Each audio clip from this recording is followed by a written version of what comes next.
Hey guys, this is Stay Calm Cursory, and we are on night 4 of our 30 days of creepypasta. Tonight's story was requested by Allron1, Ashes. Who doesn't love reading someone else's diary? The following is a transcription from several pages of a burnt personal diary that was found next to the remains of Angela S. York. Police officers entered Miss York's apartment at 113 Cherry Lane on July 28th after she had been reported missing for several days. The interior of the apartment had apparently been completely destroyed in a fire, although none of the neighbors had reported seeing flames. In the corner of the bedroom, the officers found a large pile of ash that was later identified through dental records to be the body of Miss York. From the charred hand of the corpse, the officers recovered a badly damaged diary, which she had apparently been writing in throughout the period of her disappearance. Experts have been unable to determine the cause of the fire, nor the reason why it was damaged only on the inside of one apartment, leaving the exterior and all surrounding rooms unharmed. In an effort to solve the mystery, the diary underwent an extensive restoration to repair and copy the charred pages. The Diary of Miss Angela York. Exterior cover. Both front and back covers of the diary have sustained fire damage that erased any possible writing. Interior front cover. Angela penned a small note to herself in the corner. "Hooray! I've finally moved into the new apartment. Yes, I've been waiting so long to move into my own living space. You'd never understand. I'm so excited. My new job starts on Monday. It's going to be awesome. I can already feel the room of having my own job. I bought this diary to prove to myself, when I'm old and senile, that I really did it. I really made it on my own in the world. So, congratulations, girl. You made it. Sincerely, yourself. Angela S. July 2nd. Too exhausted to write much, me, Susan, Hillary, and Andre spent all day in the woods. We got lost at one point, which is why we got back so late. However, I feel that it was a lucky break. We ran across this really old-looking cabin right beside a creek. It kind of freaked us out at first, but Susan said there wasn't any record of a cabin in the area, and that we must have run across some ancient hunter's woodhouse.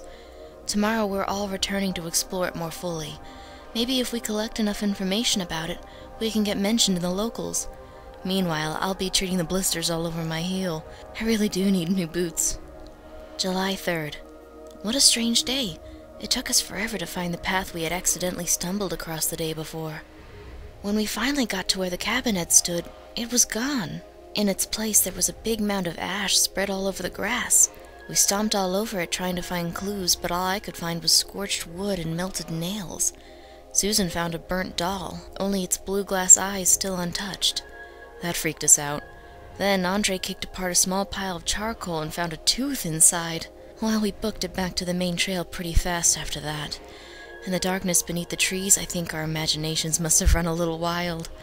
Of course, once we were in the sunlight again, we realized we must have taken the wrong trail and run across the ruins of another cabin, which must have burnt down a long time ago.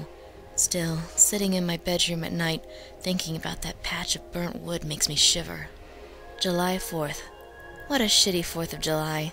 Work was a pain in the ass. I came home all angry at my boss, ready to collapse on my couch and watch bad TV, when I noticed a trail of black footprints all over my carpet. It spooked me until I realized that the prints were from my own shoes. Somehow, I managed to track ash all over my floor and not notice it until tonight. I thought the hike would have been enough to get that crap off my shoes. Damn. Also, when I was relaxing in the bath, I found black stains between my toes. I couldn't get them out completely, but I'm not as worried about that as much as the carpet. I pulled out all of the bottles under the sink, but none of my cleaners could get the stuff out. I'll have to go rent a carpet cleaner tomorrow and get the stain out before the landlady sees it. Curse you, white carpet. July 5th. I picked up a carpet cleaner before I got home and prepared to exact vengeance against those dark marks on the floor. Now, as a monument to all my efforts, I have a huge black smear across my living room. Fucking carpet cleaner. Maybe I'll call Susan and Hillary tomorrow and ask if they have the same problem. I'm too upset to write anymore. July 6th. Something weird is going on with that stain. I can't be sure, but it looks like it's spread a little further. I noticed small bumps of some black substance in the middle of the spot.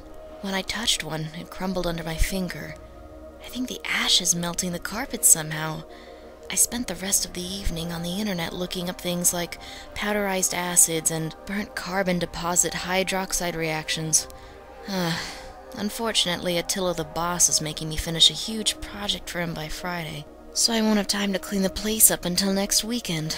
Even worse, that stain is still on the bottom of my feet, and my girlfriends, for once, weren't home. Addendum.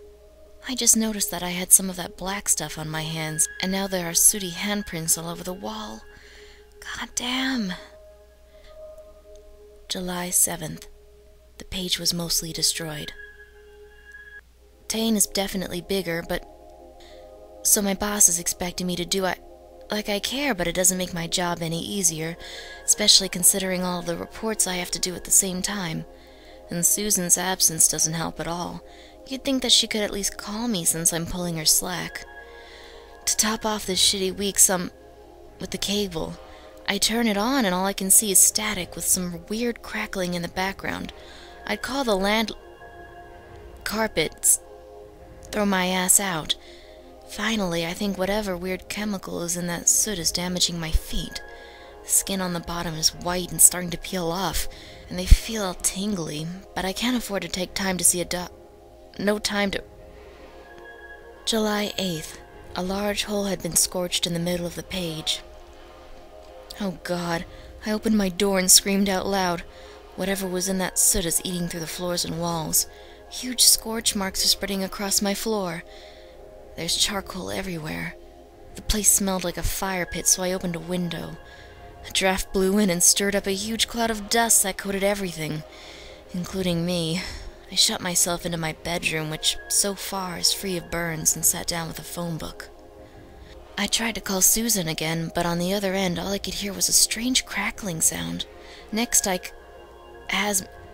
cords are burnt. Enough of this shit. Tomorrow I'm skipping work and driving to the police station. After I get someone sent to my place to clean up what is clearly a chemical hazard, I'm going to the doctor's to get my feet checked out.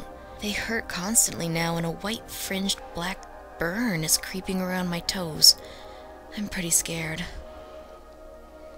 Addendum. I can't sleep. I could almost swear I can hear a popping, crackling sound coming from the living room. July 9th. I'm so fucking scared. I don't know what the hell is going on. I woke up this morning and it was dark outside. I thought the pain creeping up my legs had roused me early in the morning, but when I glanced at the clock it said 9 p.m. How the fuck had I managed to sleep through the entire day? I decided I would go to the police anyway. When I left my bedroom I nearly fainted. The entire living room is scorched black and white. Huge patches of charcoal are lumped on the ground and dripping off the walls. As I walked towards the door, pieces of ash rained down on my head. A horrible smell of burnt flesh and hair permeated everything. I got in my car to drive to the police station, but a few minutes later I realized I was lost. It was my own neighborhood. How the fuck did I manage to get lost? I drove and drove in the dark, trying to find anything recognizable. I had just given up hope and started to cry when I noticed I was back home. A row of apartments stood directly in front of me. I sped away down a random road, stomping the gas pedal, but no matter where I went, how fast I went, I kept passing the apartment again and again.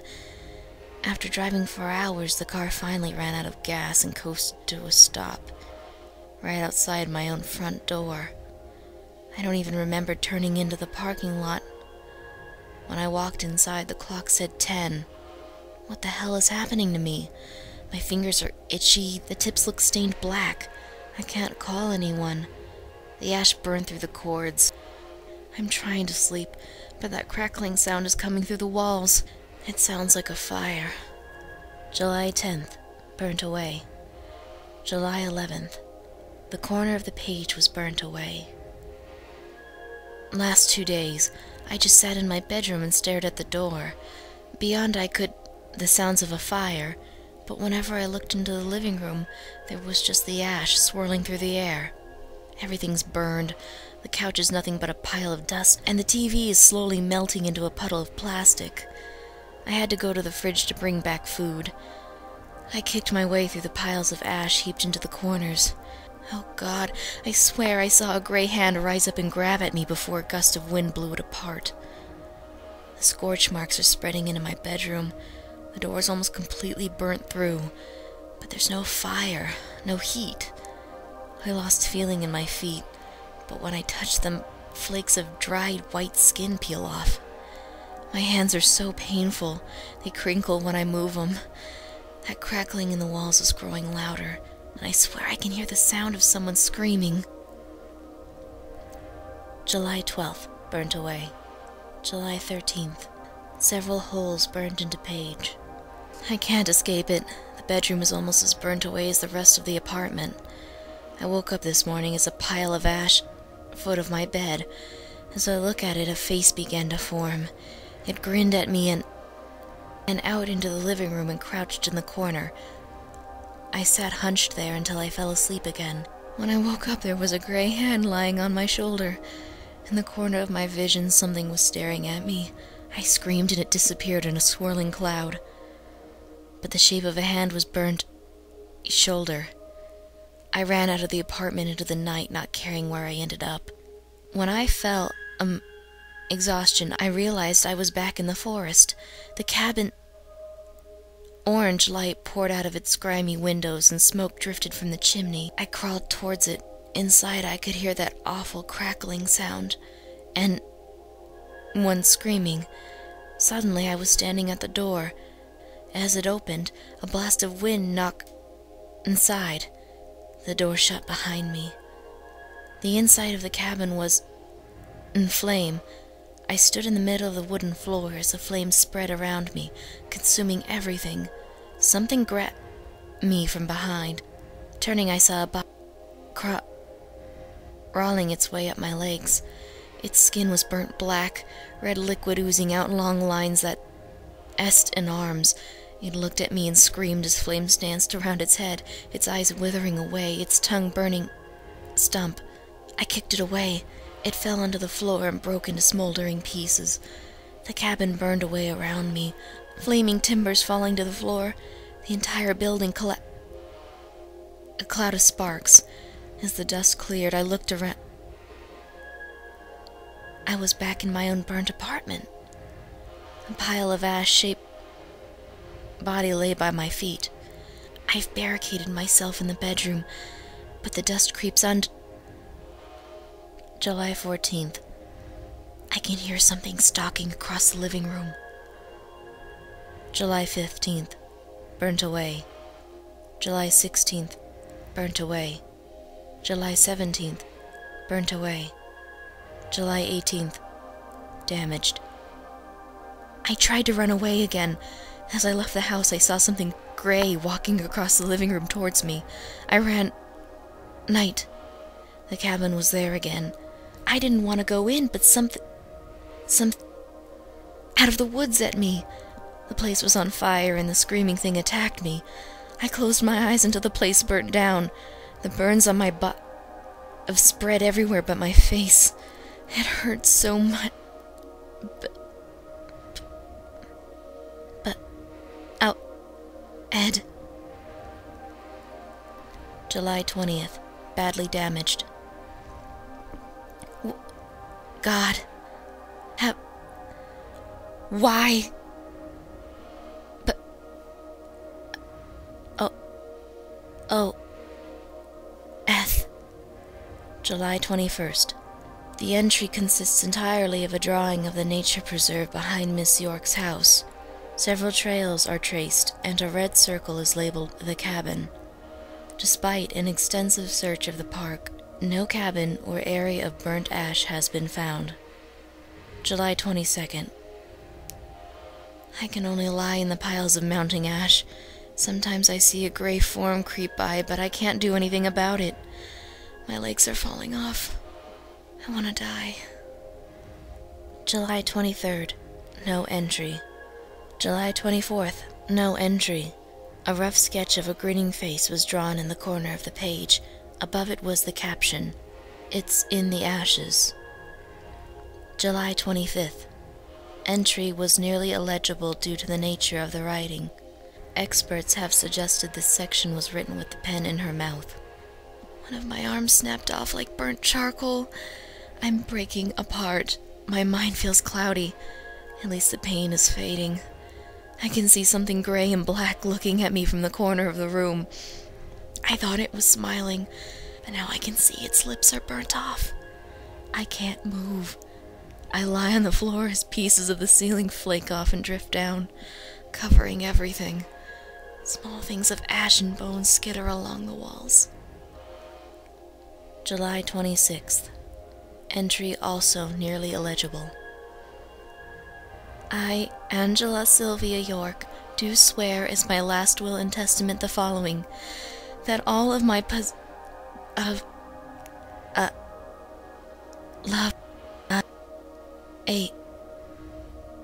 Unfortunately, a large burn in the shape of a handprint is scorched into the page, destroying the contents of what is apparently Miss York's will. Interestingly, the size of the print is much larger than Miss York's hands. Of course, due to the deteriorating condition of a corpse, this claim could not be verified. The remaining pages of the diary are either blank or burnt away. 2 days after the last entry, officers found the badly burned body of Angela York. At the request of the owner, a cleanup team was sent to repair the damaged apartment after the investigation was closed due to lack of evidence. A good deal of time and effort was spent trying to find Susan and the other people Miss York mentions in her document, but to no avail. No cause of the fire has been determined. Update. The badly damaged diary has apparently disintegrated in the evidence locker, leaving a small burn mark on the shelf. Sanitation personnel claim that they are unable to remove the blemish.